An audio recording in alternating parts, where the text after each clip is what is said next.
നിങ്ങൾക്കൊക്കെ സങ്കടം വന്നാൽ നിങ്ങൾ എന്താ ചെയ്യുന്നത്? എനിക്കറിയാം നിങ്ങൾ പലരും യാത്ര പോവും, ചിലരൊക്കെ ആഹാരം ഒരുപാട് കഴിക്കും, ചിലർ മൂടി പൊതിച്ച് കിടക്കും, പലരും ഫോണൊക്കെ എടുത്ത് ഫ്രണ്ട്സുമായിട്ട് ചുമ്മാ ടെക്സ്റ്റ് ചെയ്യും. ഇങ്ങനെ പല കാര്യങ്ങളും നമ്മൾ ചെയ്യും ഇല്ലേ? സങ്കടം വന്നാൽ നിങ്ങൾ കരയോ? എങ്ങനെ കരയുന്നതല്ലേ? നമ്മളൊക്കെ വളർന്നു പോയില്ലേ? ഇപ്പോൾ കരയാൻ പറ്റുമോ? വലിയൊരു കരയോ ഇല്ലേ? ലെസ് മെറി എന്ന ഓസ്ട്രേലിയൻ കവിയുടെ ആൻ ആബ്സല്യൂട്ട്ലി ഓർഡിനറി റെയിൻബോ എന്ന കവിത നിങ്ങൾ വായിച്ചിരിക്കണം. കരച്ചിലിൻ്റെ ശക്തി അറിയാൻ. ഇവിടെ കവിത തുടങ്ങുമ്പോൾ നമ്മൾ സിഡ്നിയിലാണ്, ഓസ്ട്രേലിയൻ നഗരമായ സിഡ്നിയിലാണ്. അവിടെ ഈ പബ്ബുകളിലും ക്ലബ്ബുകളിലും ഈ ജനം കൂടുന്നിടത്തൊക്കെ ഒരു വാർത്ത പരക്കുകയാണ്, ഒരു ഞെട്ടിപ്പിക്കുന്ന വാർത്ത. അറിയേണ്ടത് എന്താണെന്ന് നമ്മൾ കവിതയിലേക്ക് പോവുകയാണ്. The word goes around Repins, the murmur goes around Lawrencinus. At Tattersalls, men look up from sheets of numbers. The stock exchange scribblers forget the chalk in their hands, and men with bread in their pockets leave the Greek club. എന്താണ് അവിടെ സംഭവിക്കുന്നത്? ഇവരെല്ലാവരെയും ഈ ആകാംക്ഷയുടെ മുൾമുനയിലെത്തിക്കുന്ന എന്ത് കാര്യമാണ് സിഡ്നിയിൽ സംഭവിച്ചുകൊണ്ടിരിക്കുന്നത്? There's a fellow crying in Martin Place. They can't stop him. Martin പ്ലേസിൽ ഒരാൾ കരയുന്നത്രേ, ആർക്കും അയാളെ തടയാനാവുന്നില്ലത്രേ. പല കവിതകളും നമ്മൾ ആദ്യമായി ഉണ്ടാക്കുന്നത് അസ്വസ്ഥതകളാണ്. They take us to the threshold of a being, of a known world, of a familiar experiences. സ്വസ്ഥമായി നമ്മളിരിക്കുന്ന നമ്മുടെ ഉള്ളറകളിൽ നിന്ന്, നമ്മുടെ കംഫർട്ട് സോൺസിൽ നിന്ന് നമ്മുടെ കൈയും പിടിച്ചു കൊണ്ടുവന്ന് അകവും പുറവുമല്ലാത്ത ആ വാതിൽപ്പടിയിൽ, ത്രഷോൾഡിൽ നമ്മളെ എത്തിക്കുന്നു. ഇവിടെ സിഡ്നി എന്ന നഗരം ക്ലബ്ബുകളിലും പബ്ബുകളിലുമായി ആ പ്രവർത്തനം ആരംഭിക്കുമ്പോഴാണ് അവിടുത്തെ ജനങ്ങളെയും ആ നഗരത്തെയുമൊക്കെ ആ ത്രഷോൾഡിൽ എത്തിക്കാൻ തക്ക ശക്തിയുള്ള ഒരു സംഭവം അവിടെ നടക്കുന്നത്. മാർട്ടിൻ പ്ലേസിൽ ഒരാൾ കരയുന്നത്രേ. The traffic in Joe Street is banked up for half a mile and drained of motion.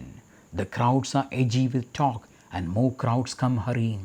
Many run in the back streets which minutes ago were busy main streets, pointing, "There's a fellow weeping down there. No one can stop him." നോക്കൂ, ആ നഗരത്തിൽ ഒരാളുടെ കരച്ചിലുണ്ടാക്കിയ ആഘാതം. Traffic നിലച്ചു, വണ്ടികളൊന്നും അനങ്ങാതെ നിൽക്കുകയാണ്, ജനമിങ്ങനെ ഒഴുകുകയാണ്. അവർ ആകാംക്ഷയോടെ ആ വാർത്ത കൈമാറുകയും ചെയ്യുന്നുണ്ട്. ആരൊക്കെയോ ചൂണ്ടിക്കാണിക്കുന്നു, അതാ അവിടെയാണ് ഒരു മനുഷ്യൻ കരയുന്നത്, ആർക്കും അയാളെ തടയാനാവുന്നില്ല. ഇപ്പോൾ എല്ലാവരും അയാളുടെ ചുറ്റിലുമായി കൂടുകയാണ്. The man we surround, the man no one approaches, simply weeps and does not cover it.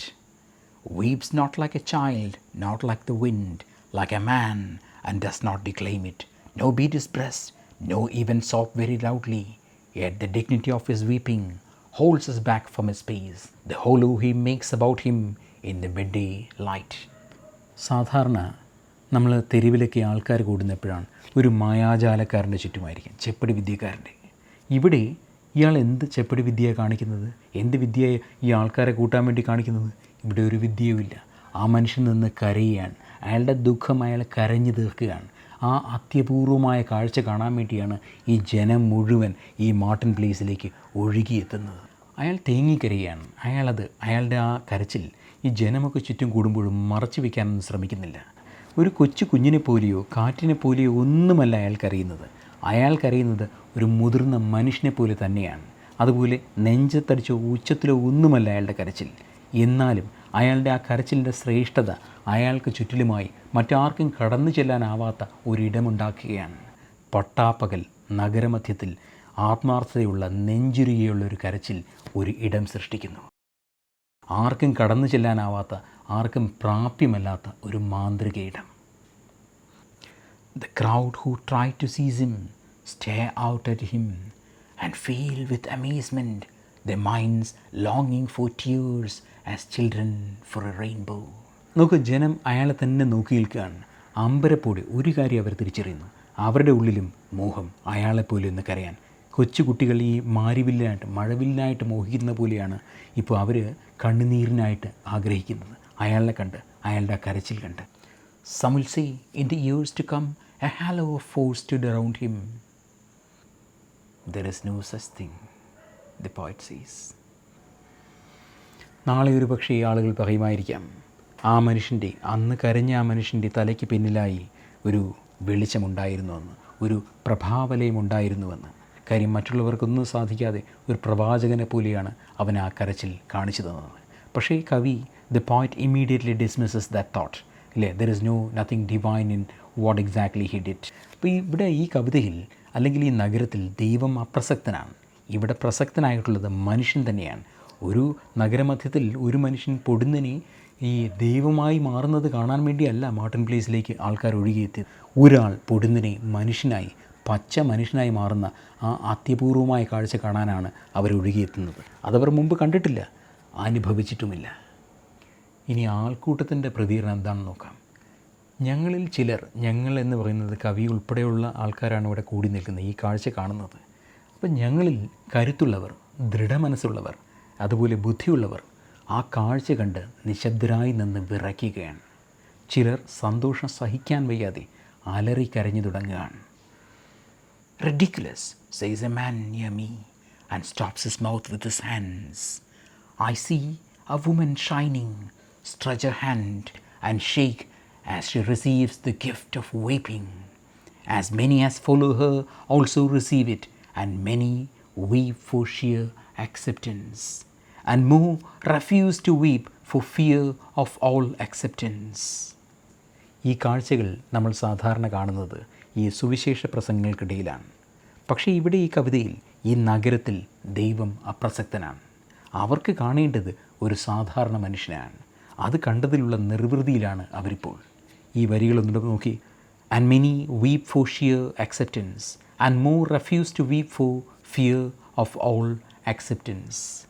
അവരിതുവരെ അനുഭവിച്ചിട്ടില്ലാത്ത ഹൃദയം തുറന്നുള്ള ആ കരച്ചിലെന്ന സമ്മാനത്തെ, അതിലൂടെ കൈവരുന്ന ആ നിർവൃതിയെ അല്ലെങ്കിൽ ആ സ്വീകാര്യതയെ, ആക്സെപ്റ്റൻസിനെ അവരൊരേ സമയം ആനന്ദത്തോടെയും അതുപോലെ ഭയത്തോടെയാണ് അവർ സമീപിക്കുന്നത്. അവർ പലരും കരഞ്ഞു തുടങ്ങുന്നു, പലർക്കും കരയാൻ ഭയമാണ്. അതെന്താണ് കരയാൻ ഭയം? നമുക്കറിയാം, നമുക്കൊക്കെ ഈ ഉള്ളിൽ ഒരുപാട് ദുഃഖങ്ങളുമായിട്ടാണ് നമ്മൾ ജീവിക്കുന്നത്. നമ്മളിങ്ങനെ കടിച്ചു പിടിച്ച് നിൽക്കുന്നതെന്ന് വെച്ച് കഴിഞ്ഞാൽ നമുക്കറിയാം, ഒരു നിമിഷം നമ്മളൊന്ന് കരഞ്ഞ് തുടങ്ങിയാൽ പിന്നെ അണപൊട്ടി അത് ഒഴുകും, അല്ലേ? നമ്മുടെ ആ ദുഃഖം എന്ന് പറഞ്ഞു കഴിഞ്ഞാൽ പിന്നെ തടഞ്ഞു നിർത്താൻ പറ്റാതെ അതിങ്ങനെ ഒഴുകി അങ്ങ് വരും. അപ്പോൾ നമ്മൾ ഒടുവിൽ നമുക്ക് അറിയാവുന്ന നമ്മളല്ലാതെ നമ്മുടെ റോ ആയിട്ടുള്ള നമ്മുടെ അതിലോട്ട് നമ്മൾ പോകും. നമ്മൾ സാധാരണ മനുഷ്യരായി മാറും. അപ്പോൾ അങ്ങനെയുള്ളൊരു അവസ്ഥയെ, ആ റോ ആയിട്ടുള്ള നമ്മളെ നമുക്ക് തന്നെ ഫേസ് ചെയ്യാൻ ഭയമാണ്. അത് താങ്ങാനുള്ള കെൽപ്പ് നമ്മളിൽ പലർക്കുമില്ല. അതുകൊണ്ടാണ് നമ്മൾ ഈ പൊയ്മുഖങ്ങളൊക്കെ കെട്ടി നമ്മൾ ഈ പല വേഷങ്ങളാടി നിൽക്കുന്നത്. ഈ ഉള്ളിലുള്ള ദുഃഖത്തെ കൂടുതൽ ആഴത്തിൽ കുഴിച്ചിട്ടുകൊണ്ട് തന്നെ. "Only the smallest children and such as look out of paradise come near him and sit at his feet with dogs and dusty pigeons." നോക്ക്, ഈ കുട്ടികൾ, അവർക്ക് ബുദ്ധിമുട്ടൊന്നുമില്ല.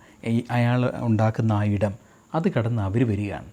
കാര്യം അവരുടെ നിഷ്കളങ്കത വെച്ച്. അതുപോലെ തന്നെ ഈ പിജിൻസും ഈ പ്രാവുകളും അതുപോലെ നായകളും അവരും കടന്നു വന്ന് അയാളുടെ ആ കാൽക്കലിരിക്കുകയാണ്. കാര്യം അവർക്ക് മനസ്സിലാവും ഈ നിഷ്കളങ്കത, ദേ അറ്റ് ഹോം ഹിയർ, അല്ലേ? They feel at home here. ഇത് കവിതയുടെ അവസാന ഭാഗം. "But the weeping man, like the earth, requires nothing. The man who weeps ignores us and cries out of his writhen face and ordinary body, not words but grief, not messages but sorrow, hard as the earth, sheer, present as the sea. And when he stops, he simply walks between us, mopping his face with the dignity of one man who has wept and now has finished weeping. Evading believers, he hurries off down Pitt Street." ആ കരയുന്ന ആൾക്ക്, ആ കരച്ചിലിനോട് ചുറ്റും കൂടി നിൽക്കുന്ന ജനം എങ്ങനെ പ്രതികരിക്കും? He is lease bothered about that. അയാളുടെ ഉള്ളിലുള്ള ആ സാധാരണ മനുഷ്യ ശരീരത്തിലുള്ള ദുഃഖമാണ് കരഞ്ഞു തീർക്കുന്നത്, വാക്കുകളല്ല. അയാളുടെ കരച്ചിൽ ആർക്കെങ്കിലുമുള്ള സന്ദേശവുമല്ല, അതൊരു മനുഷ്യൻ്റെ വിഷാദമാണ്.